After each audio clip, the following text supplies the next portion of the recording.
Howdy, and welcome back to Celebrating Vintage Model Kits. I'm going to be doing a build of the Monogram F6F Hellcat. This is a later issue from the one that we did the review on. That one was the original issue from 1963, I think it was. This is a 1973 issue, one from their white box series where they were doing their truth in advertising, putting photographs on the cover. Still, the markings aren't quite correct for what it really should be. I did a little bit of research and figured out exactly how this thing should be painted. The late war Hellcats, especially since this is supposed to be from an aircraft from VF10, was it? The Red Rippers, or I'm sorry, VF4, Red Rippers. They were in the Pacific in very late 44, early 45.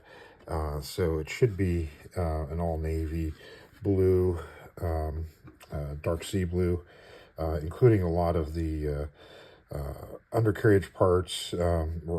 Everything was just painted this dark navy sea blue, or the dark sea blue. So went ahead and started out by spraying it with the Model Master version of that. I know it's a slightly off color, but it's more of the Korean War dark sea blue, but it's better than this bright blue that the kit ended up being molded in the 70s, surprisingly. The original kit from the 60s was molded in that dark navy blue, but in the 70s issue, it's this bright blue. So definitely had to paint this thing for it to look remotely decent. And so that's what we're starting out with. So painted all the parts to start with. I've got the leftover bottle of Model Master brush paint, so I'll be able to touch up things as I go along. And there's all the landing gear doors. There was no more chromate green on this. It was all all the gear parts, the wheels, everything was painted that color. So sprayed all that extra stuff. This kit was had a little bit of stuff started. Somebody started painting the pilot. Didn't do the bestest job on it so far yet, but I'll clean this up, make him look good, and get things started. The instructions are basically the same instructions from the 1963 kit, so I'll be following along with this, and just making changes that are appropriate for what the actual aircraft that we're going to be modeling would have looked like. So we'll be finishing up this stuff here, getting through to getting the fuselage completed. Then we'll show you what that looks like. All right, so let's get started. Okay, so we've got ourselves a completed fuselage. We got a pilot in there. Got our tail. And we've got a working landing gear. So we pull this out, and then it pulls it up, and you can pull it up further, so it allows this to come all the way out, and then the reverse happens. So you push this in a little bit, push the gear down, retracts the tail hook, and then you push the rest of it in. So there we go. Unfortunately, some of the rubber bands that I put on there, marred the finish. I think some of the glue might have leaked out a little bit as well. You can see that on there. So I did test fit the wings that slide through there, and it's a really tight fit. So it actually shaved off some of the paint on there. So I think what I'm going to end up doing is once I get the wings, the center part of the wings in on there, probably reshoot a little bit of paint on here, tape up the cockpit area, and then to kind of even that out. The fit is really good. Real tight seam on there.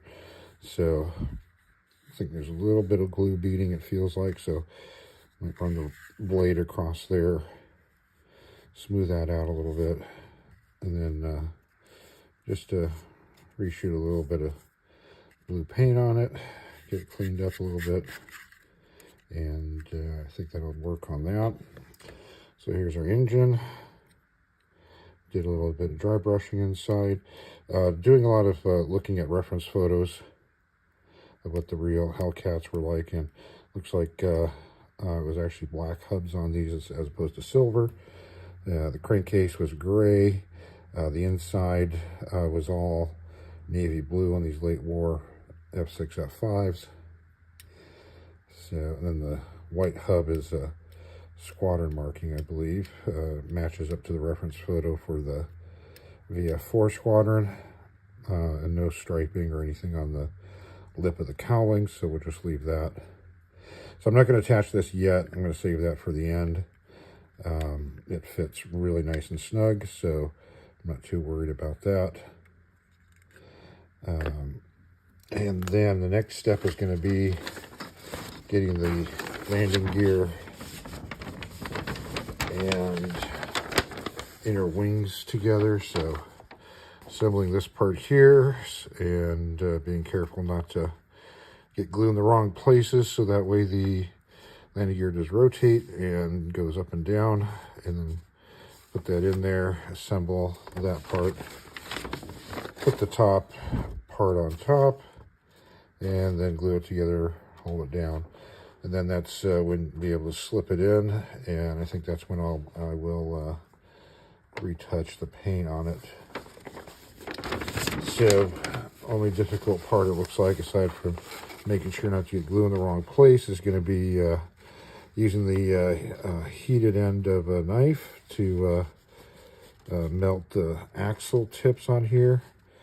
Some of you older builders can remember doing that for a lot of these kits, and this is one of them that needs it. So be testing out my skill on that again, and that's where we're at. So we'll come back after we got this wing assembled and installed and go from there. Okay, we got our wing together, and landing gear actually seems to be functional and working.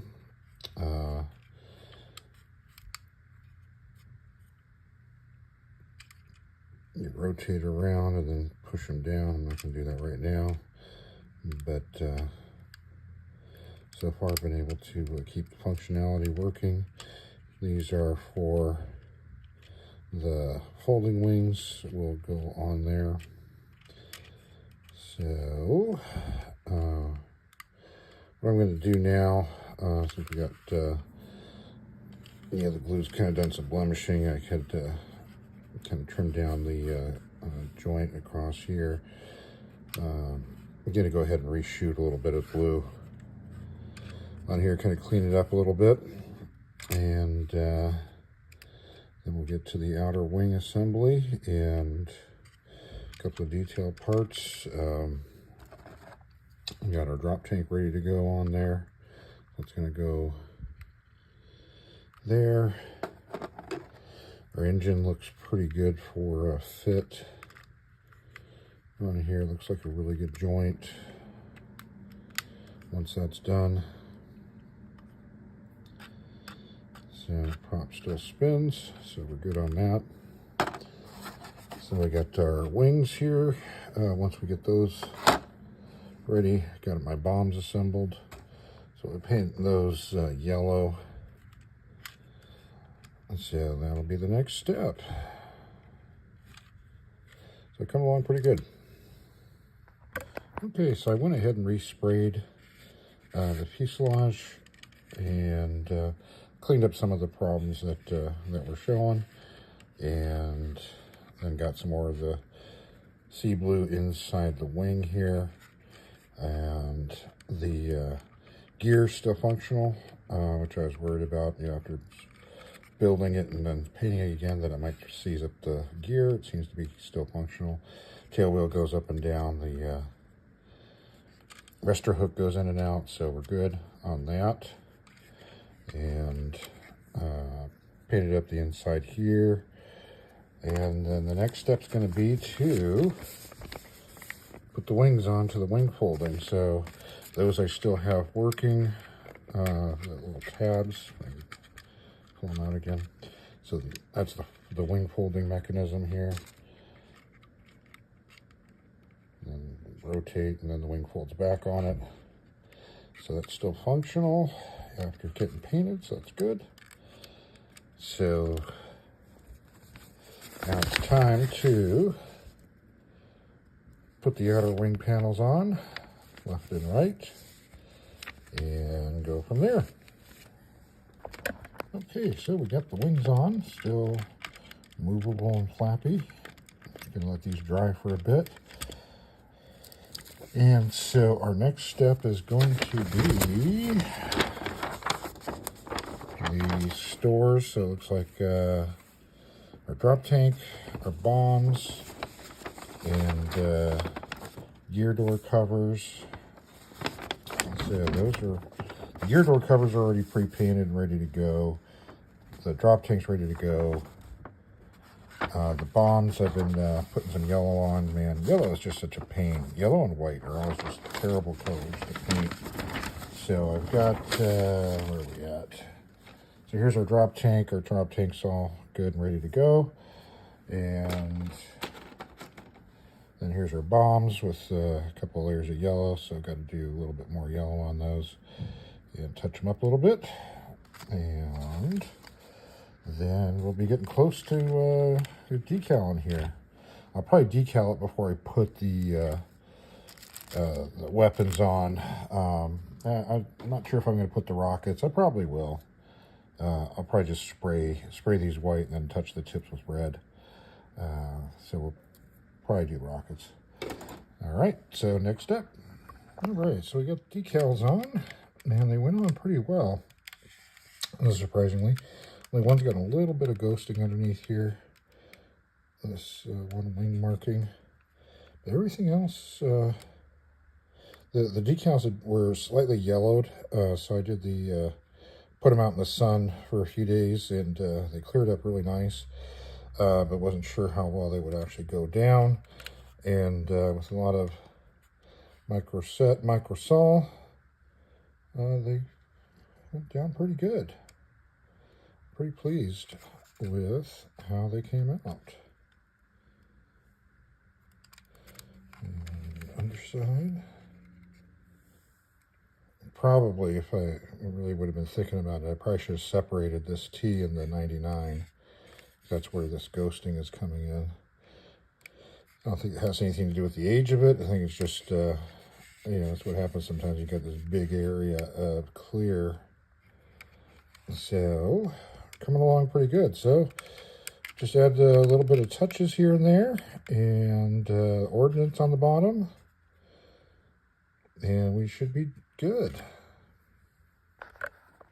All right, so we have our Hellcat complete.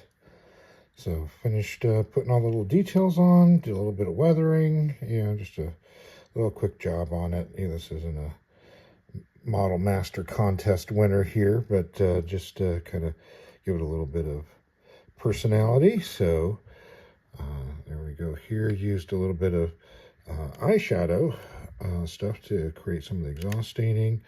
A little bit of silver dab paint here and there. Got our cockpit complete. Hand did the framing. Got our navigation lights. Got our rockets. And weapons on the bottom. There's our rockets. There's our bombs, drop tank, and more navigation lights. So everything's still functional on it.